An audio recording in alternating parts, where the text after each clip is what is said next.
Hi flower friends, it's Madonna from Eastside Flower Farm, Los Angeles, California, Zone 9.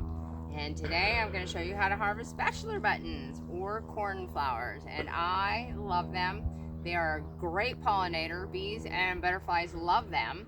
So this is just a little garden that I have, and I just sprinkled a bunch of seeds in the fall, and now I have random cornflower all over. And their typical color that most people see them in is blue, but now they come in pinks and reds and magentas, and they're just beautiful. And they just added a little whimsical element to bouquets, and I just love them. So when we're doing our very first harvest, if you want to cut them, first of all, they are cut and come, so if you continue to harvest them all year long, you're going to have them until the first frost, nearly. So you know, I like to cut anything and bring it in to have the pretty inside. So your first harvest, when you're first doing them, it'll be a little scary to some of you, but so this one, we're going to first talk about when to harvest. So you want to do it like this. Is my preferred stage right here. This is actually just a little too open. Right here is where I like to harvest, just when you can see the color starting to come. Now right here, this is too early. So if you do this, it's probably not going to open very well. These ones for sure are too early. You do not want to harvest those because they won't open up for you.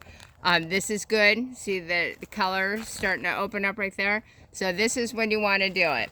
So this one's perfect. I'm going to actually take this one off because I don't want it to open up all the way.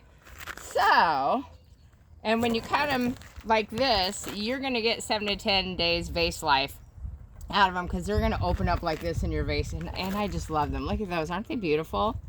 So when you're first doing it, first harvest, you're going to find that stem, and you're going to go all the way down, and you're going to go up, and I say up to not ground level, but above like 2 or 3 sets of leaves, because you want to leave the leaves on there because that's how they photosynthesize and grow. So I want this one, so I'm going to go all the way down here, and you're going to look, you know, 2, 3 sets of leaves. I'm going to cut it. And now we're going to take this and we're going to strip it all off. We're going to get rid of all this, because what you don't want to do is have all the energy now that it's been cut. You don't want to try to hydrate all the leaves of this. You want to actually cut it to where it just hydrates the flower. So I'm going to snip it off right there. I'm going to dip it in my little bucket that I have here. It's actually just a little jar. So now, every time after that, now you're just going to cut at the end of the stem. So you're only going to do that one initial cut way back down above 2, 3 sets of leaves. And what that's going to do is it's going to cause more branching. So you're going to get a continual branching throughout, like I said, till the first frost. Now, if you want to use them for dry flowers, this is where you want to cut them. I'm going to go down low here.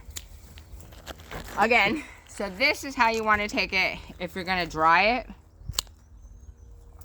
is you want to get it when it's just opened up. And this is how you're going to dry it. The one thing about cornflower, it's not a coneflower, cornflower, bachelor button, is you want to dry it when it's this stage. You're going to hang them upside down, a bunch of them. They will shrink considerably, but they will hold their color, and they're super, super cool. Now with any dry flower, what you don't want to do is harvest them when they're done, you know, when they're on the end of their stage. You want to harvest it like it would be the most perfect flower in the world for you to give somebody, and that's when you want to harvest it to dry it, because you want it beautiful. You don't want it at the end where it starts falling apart. So I think everybody should grow bachelor buttons in their garden. There's little Steve there watching us. They're beautiful. They go continually, like I said, till first frost. Pollinators love them, and they're super, super easy. Few seeds go a long way. If you want to let them reseed at the end of the year, leave some of the flowers on, and the seeds will drop on the ground, and they will come back the next year. All right, thanks guys. Have a good day.